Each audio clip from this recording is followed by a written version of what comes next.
Hello and welcome back.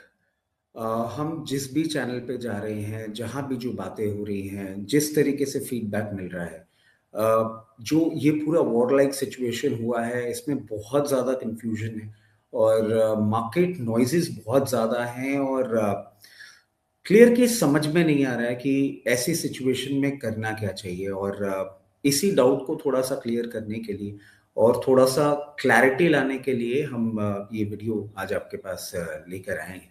देखिए बहुत स क्लियर केस समझने वाली बात ये है कि ये पूरी की पूरी सिचुएशन अभी कंट्रोल में नहीं है और मार्केट्स वॉलेटाइल हो रखे हैं, तो प्रैक्टिकली अब इसमें पोज़ीशन को कैसे मैनेज करना है, ये भी थोड़ा-सा डिफ़िकल्ट हो रहा है।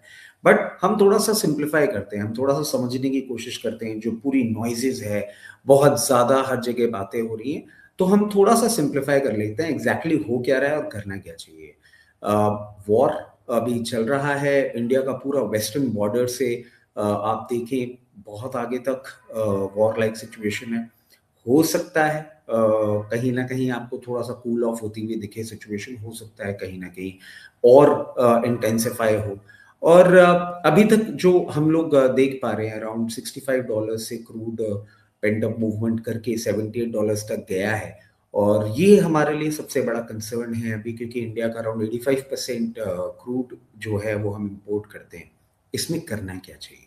देखिए, ये मैं समझता हूँ ऐसी जो सिचुएशंस होती हैं वो सही होती हैं आपके लिए, आप अपने पोर्टफोलियो को रीअलाइन करें, ज़्यादा मार्केट नॉइज़ेज़ ना सुनें, ज़्यादा इधर-उधर जो हम सिचुएशन बनती हुई देख रहे हैं बहुत ज़्यादा एक बस टेक्निकल मूवमेंट्स जो हैं उन पे फ़ोकस ना करते हुए स्टडी करें, समझें और उसके बाद अपना पोर्टफोलियो रियलाइन करें। I would suggest like that. सिर्फ़ टेक्निकल कॉल्स पे फ़ोकस मत करिएगा।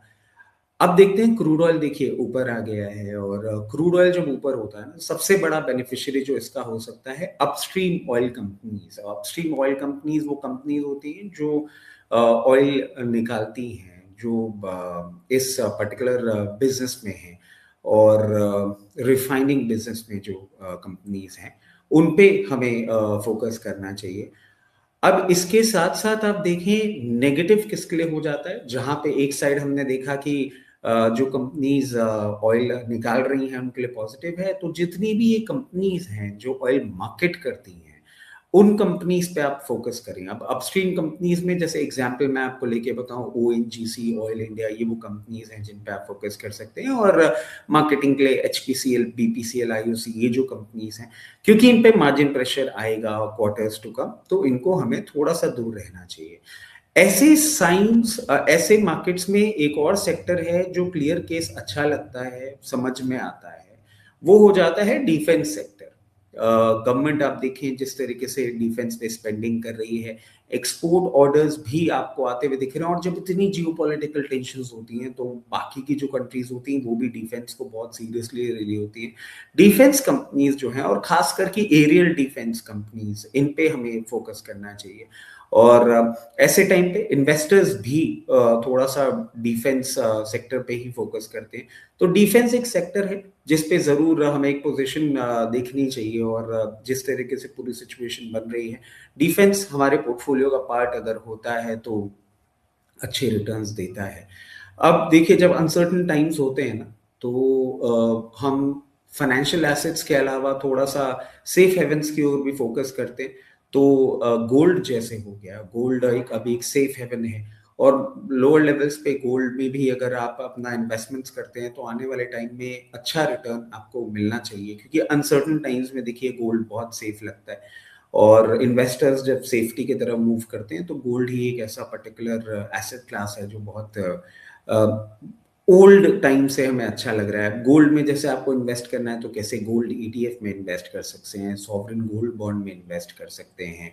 फिज़िकल गोल्ड अगर आपके लिए पॉसिबल है तो फिज़िकल गोल्ड में भी देख सकते हैं। तो गोल्ड एक सेफ हेवन लगता है, थोड़ा-सा एक क्लैरिटी रहती है। अब देखना ये है कि सेक्टर्स ऐसे कौन से हैं जो अगर हमारे पोर्टफोलियो में हैं, उन पे हमें for the time being for the quarters to come दूरी बना लेनी चाहिए और हाई लेवल पे एग्ज़िट लेना चाहिए। सबसे पहला होता है एविएशन। अनसर्टन टाइम्स हैं, क्रूड ऊपर है, तो आप देखिए एविएशन के लिए जो मार्जिन प्रेशर है, क्योंकि क्रूड उनके लिए एक इम्पॉर्टेंट पॉइंट है, मार्जिन प्रेशर ज़रूर आपको देखने को मिलेगा। ट्रैवल चाहे इंटरनेशनल हो डोमेस्टिक हो, अनसर्टन टाइम्स में कम हो जाता है, तो अब जो क्वार्टरली नंबर्स आएंगे वो भी आपको थोड़े से खराब होते हुए दिखेंगे। एक साइड मार्जिन प्रेशर, दूसरे साइड रेवेन्यू का प्रेशर। एविएशन स्टॉक्स जरूर इसमें हमें दूरी बना के रखनी चाहिए, क्लियर केस अच्छा नहीं लगता है। उसके साथ साथ आप देखिए पेंट और केमिकल कंपनीज, इनमें भी आपको थोड़ी सी प्रॉब्लम आती हुई दिखेगी, क्योंकि क्रूड जो होता है वो जो रॉ मटेरियल है, अब रॉ मटेरियल अगर मेरा महंगा हो जाएगा तो फिर मार्जिन प्रेशर आएगा ही आएगा। तो पेंट कंपनीज, इनमें भी हायर लेवल्स पे हमको एक बार एग्जिट रजिस्टर करना चाहिए। आईटी सेक्टर ये भी अभी नहीं एक ऐसा क्लियर केस सेक्टर लग रहा है जिस पे हमें फोकस करना चाहिए। इसके पीछे की सिंपल लॉजिक्स देखिए आप, जब ग्लोबल मार्केट्स जिस तरीके से पूरी की पूरी सिचुएशन बनाते हुए दिख रहे हैं, अनसर्टन टाइम्स में आईटी स्पेंडिंग्स कम हो जाती हैं। उसके साथ साथ आईटी आप देखें इस वॉर के पहले भी बहुत पेन और प्रेशर में था, बिकॉज एआई रिलेटेड जो हम पूरा का पूरा एक फियास्को देख रहे हैं, आईटी भी एक पेन पॉइंट आपको बनता हुआ दिख सकता है। उसके साथ साथ हम बैंकिंग के ऊपर फोकस करें, भी आपने देखा भी होगा बैंकिंग थोड़ा सा करेक्ट किया है। और अभी क्या बैंकिंग में पेन पॉइंट और बढ़ता हुआ दिख सकता है? देखिए क्रूड बढ़ता है तो इन्फ्लेशन रिस्क बढ़ता है, इन्फ्लेशन रिस्क अगर बढ़ता है तो जो आरबीआई है वो टाइटनिंग करता है रेट्स पे, इतना कंफर्ट नहीं मिलता आरबीआई को कि रेट रिड्यूस कर सके। और रेट अगर बढ़ती है तो हम सब जानते हैं कि फिर जो क्रेडिट होता है मार्केट में, जो लोन्स होते हैं वो थोड़े से कम उठते हैं हायर रेट्स पे। इसके साथ साथ आप देखें अभी जो हम रुपए की वीकनेस देख रहे हैं वो भी एक नेगेटिव प्ले ही है हमारे पूरे बैंकिंग सेटअप के लिए। तो ग्लोबल अनसर्टेनिटीज हैं, ये कुछ सेक्टर्स हैं जिनमें हमें फोकस करना चाहिए, कौन से निकालने चाहिए और कौन से सेक्टर्स में हम लेफ्ट पोजीशन बनानी चाहिए। ये एक हमने छोटा सा वीडियो अभी बनाया है आपके लिए, और मैं समझता हूँ इससे आपके बहुत डाउट्स क्लियर हुए होंगे। अगर आपको कोई भी डाउट्स होते हैं तो आप हमारे कमेंट सेक्शन में जाके और अपने डाउट्स कमेंट्स में लिखें, हम उसके बारे में भी बात करेंगे और कोशिश करेंगे इन अनसर्टन टाइम्स में आपकी जितनी हेल्प कर सके।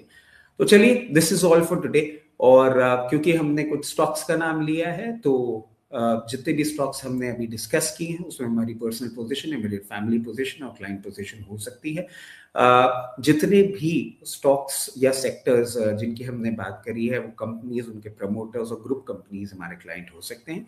Investment in equity market are subject to market risk. Please consult your financial advisor before making any investment और taking any trade in any script that we have discussed right now. चलिए, this is all for today, कल मिलते हैं। Thank you, bye bye.